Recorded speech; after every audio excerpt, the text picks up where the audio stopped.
Hello বন্ধুরা, আজকে আমাদের এই রান্নাঘরে তৈরি হবে ইনস্ট্যান্ট খোয়া। এটার আরেকটা নাম হলো মাওয়া। এটা খুবই কাজের একটা রেসিপি আর বানিয়ে নেওয়াও খুবই সহজ। তাহলে চলুন এবারে তৈরি করে নেওয়া যাক। এটা বানানোর জন্য আমাদের কিছু জিনিসের প্রয়োজন হবে, সেটা আগে এক এক করে দেখে নেব। সবচেয়ে প্রথমে আমাদের লাগবে 1 বাটি দুধের গুঁড়ো, ওজনে দেখতে গেলে 150 গ্রামস। আর লাগবে হাফ বাটি লিকুইড দুধ, ওজনে 150 ml। আর লাগবে ঘি, কেওড়া জল আর গোলাপ জল। এবারে চলো খোয়াটা বানিয়ে নিই। তার জন্য আমি একটা ননস্টিক প্যানে 2 টিস্পুন মতন ঘি নেব।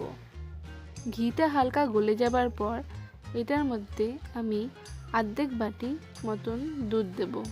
আমি এই দুধটা আগের থেকেই জাল দিয়ে রেখেছিলাম, আর এই সময় এইটা হালকা গরমই ছিল, যেই কারণে আমার এটাকে বেশিক্ষণ গরম করার প্রয়োজন হয়নি। একটা জিনিস অবশ্যই খেয়াল করবেন যে গ্যাসের ফ্লেমটা কিন্তু পুরো রেসিপিটাতেই যেন লো ফ্লেমেই থাকে। এরপরে অল্প অল্প করে আমরা এটার মধ্যে গুঁড়ো দুধটা দেব।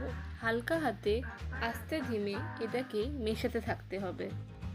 খেয়াল রাখবেন যে এটাতে কোনো রকম গিট যেন পাকিয়ে না থেকে যাক।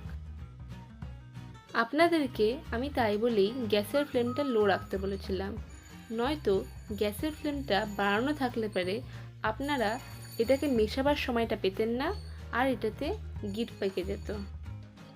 এটাকে কিন্তু কন্টিনিউয়াস নাড়াতে থাকতে হবে। বলতে গেলে এটাকে লাম্প ফ্রি ব্যাটার টাইপের তৈরি করে নিতে হবে।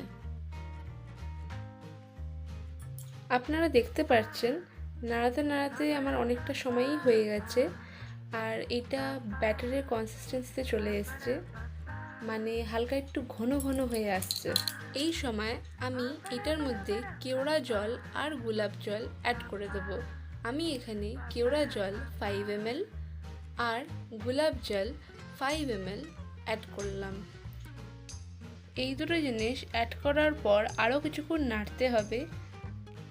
খোয়াটা যখন প্যানের গায়ের থেকে আলাদা হওয়া শুরু হয়ে যাবে তখন বুঝবে যে এটা তৈরি হয়ে গেছে। এই শেষের দুটো জিনিস পুরোপুরি অপশনাল। আপনারা চাইলে এটাকে অ্যাড করতেও পারেন, নাও করতে পারেন। আমি এখানে খোয়ার মধ্যে এই দুটো জিনিস অ্যাড করেছি কারণ কি এইটা খোয়াটাকে খুব সুন্দর ফ্লেভার আর সেন্ট দেয়। বেশ কিছুক্ষণ হয়ে গেছে আর খোয়াটা এবারে আর প্যানের গায়ে সেটে থাকছে না, এটা প্যানের গাটা ছেড়ে ছেড়ে আসছে, তার মানে এটা তৈরি হয়ে গেছে। এই সময় গ্যাসের ফ্লেমটা অফ করে দেবো আর এটাকে একটা প্লেটে সার্ভ করে দেবো। আমাদের ইনস্ট্যান্ট খোয়া তৈরি হয়ে গেছে। এবারে আপনারা চাইলে পরে এটাকে নানা রকম মিষ্টি বানাতে ব্যবহার করতে পারেন, কোনো রকম মিষ্টি বা সুইট ডিশকে ডেকোরেট করার জন্য ব্যবহার করতে পারেন, বা শুধু শুধুও খেতে পারেন। আপনাদের কাছে অনুরোধ রইল যে আপনারা এই রেসিপিটা অবশ্যই বাড়িতে বানিয়ে দেখবেন, আর যদি ভালো লাগে তাহলে আমার চ্যানেলটাকে লাইক, সাবস্ক্রাইব আর শেয়ার অবশ্যই করবেন। কমেন্ট করতে কিন্তু ভুলবেন না। চলো এবারে আসি, আবার হাজির হব নতুন একটা রেসিপি নিয়ে। ধন্যবাদ।